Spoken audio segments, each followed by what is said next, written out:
Yes, my dear friends, welcome back to the channel. Very good morning to you guys all out there, wherever you are on the continent of Africa, in Europe, in America, Canada, Australia, or right in Southeast Asia. Ladies and gentlemen, well. Chelsea are in the finals of the Conference League. Yes, we are in the finals. What a game it was last night. Not very competitive. No fighting spirit, no pressing, But I understand the job was already done back in Sweden. There was nothing to play for. So it was just like, let's just sail through. Let's just enjoy ourselves. Let's just have fun with the ball.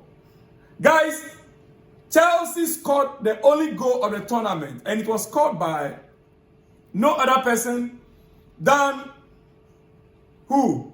Kenyan Dewsbury Hall. I think so far he should be the highest goal scorer in this tournament. I think so. He should be the highest goal scorer in the tournament. Maybe that's okay. Because he has about 4 goals, if I'm not mistaken. Now, what that simply means is that Chelsea are through to the next stage of the competition.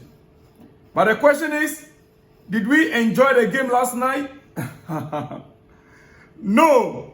The only good aspect of the game last night, dear friends, is that we've seen some young players coming on.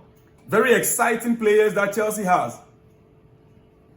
Very exciting play and players from Chelsea Academy. And for me personally, I am so happy about those players. I'm so happy that they've gotten, to play part of the game. It is very important that where we have reached right now, we will give the opportunity to those players. And Maresca has done great work bringing those players along. At least, is it 5 or 6 players? Tariq George, as always. George Achampron. The guy is doing a great job from that left back position. He's making that position his own. At the end of the day, he's making the position his own. And then we saw players like Welsh. Yes, Welsh coming on. He played a full 90 minutes, 16 years old. Listen, see the 16-year-old playing full 90 minutes. The first of its kind in Chelsea, the youngest player ever to play or to feature for Chelsea in an European competition. Yes, was 16 years old, and he played the full 90 minutes. Another exciting player that was brought on later part of the game was Entry. The guy took over from Jadon Sancho, and he was not lacking anything.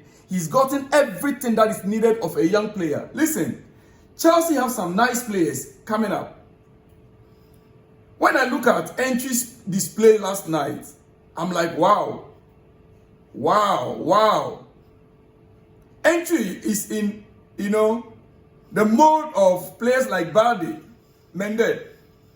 He's that kind of a winger that turn into fullbacks, that can easily convert into fullbacks, that can actually defend. Those kind of wingers that can actually defend as well. Physically, he's there.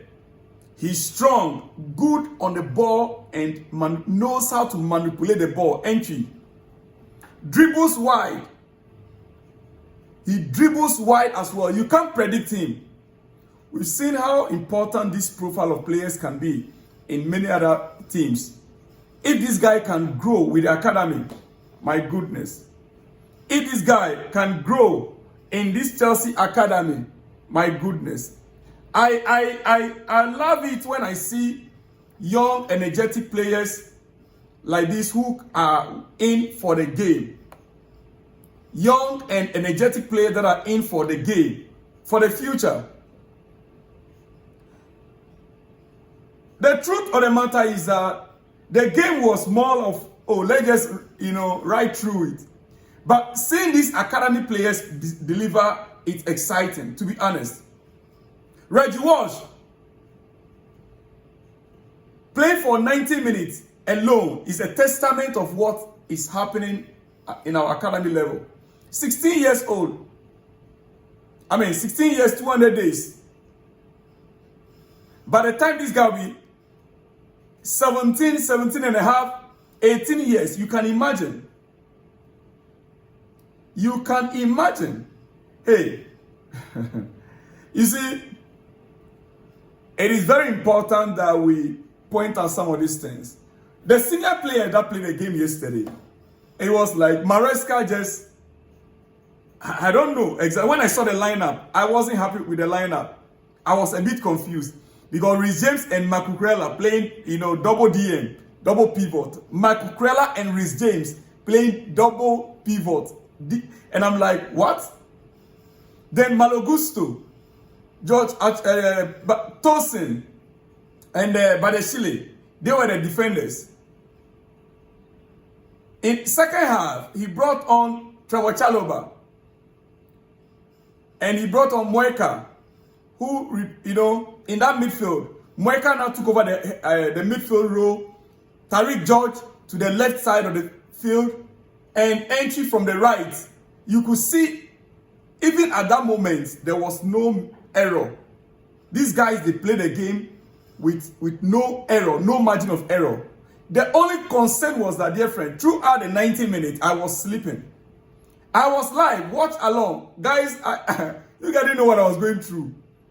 We were having a watch along. Many of you guys that were live with me, you didn't know what I was going through. I felt like I need to sleep because the game was too dull. It was too dull. But at the end of the day, I understood what Maresca tried to do. We have a game coming up on on Sunday. And so he still needs to reserve the players to be fresh enough for the game. The only weak point, Malo Gusto doesn't fit into Maresca's system. Right now, I cannot blame the coach for Malo Gusto's mistakes. You don't fit into Maresca's system, but you are given the opportunity, and it is expected that you, if the ball is on your feet, do your job. But when you are making mistakes with the ball on your feet, then you can no longer blame the coach. First and foremost, it doesn't fit the system. Yes, I agree. But when you have the ball, do what you know how to do with the ball. Let it be that you are playing well, but the system doesn't fit you. He's the only player that I saw in yesterday's game, and I'm like, no. The rest, they fought for the badge based on the system we chose to play. Playing double DM. We're not in the game to press. We're not in the game to, waste our energy. We only try to manage it throughout. And hey, Real Betis, Fiorentina, at the time Chelsea's game was ending, they were now to go to extra time. Chelsea's game ended and they played 3-3 aggregate. It ended 2-1 in favor of Fiorentina. And the first game ended also 2-1 in favor of Real Betis. So it was like 3-3 aggregate and they had to play extra time. Dear friend, when I switched to Real Betis Fiorentina game, then I realized that our game was actually indeed very dull. Real Betis Fiorentina was counter to counter, pressing to pressing. But hey, Betis got the winner. Yeah, Real Betis got the winner. And, the first goal was scored by Anthony, actually, from a very nice free kick point. Yeah, by Anthony, And Real Betis Fiorentina came up strongly through headers. Fiorentina, they are very good with their head. 2 corner kicks, and it all resulted in a goal, in 2 goals for Fiorentina. But in the extra time, extra 30 minutes, that was when Real Betis actually killed the game with an extra goal. So Chelsea in the final with Real Betis. It is Chelsea, Real Betis in Poland. Chelsea, Real Betis in Poland. Here we come. We are going to be the first club in Europe to have won all UEFA or European competitions.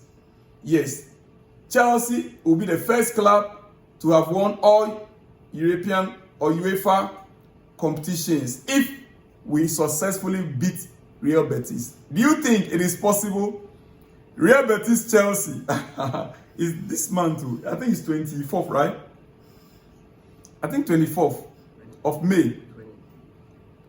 It is this month in Poland. So, guys, it is what it is. What else do you want to know? The game, Conference League, my personal post-match reaction to this. Here we come. Champions Conference League final. And another great news for England. Both Manchester United and Tottenham are in the final of the Europa League. But wait a minute. Does it mean that if United wins this Europa League, they will play in Champions League next season? Wait, oh. So either of these two, both Tottenham and Man United, one of them automatically will be in the Champions League next season. When Chelsea has not even, we've not qualified for Champions League yet. It is likely we might lose our position on Champions League. Yet United fit Tottenham, is it 16th or United 15th on the league table. Tottenham where? Is it 14th or so or 13th? They will be going to the Champions League and Chelsea missing out. No, come on guys. This Sunday against Newcastle, we need to get the job done. You can imagine. And hey, my good friends with Arsenal, what are you winning this time around? My good friends in Arsenal, what are you guys winning?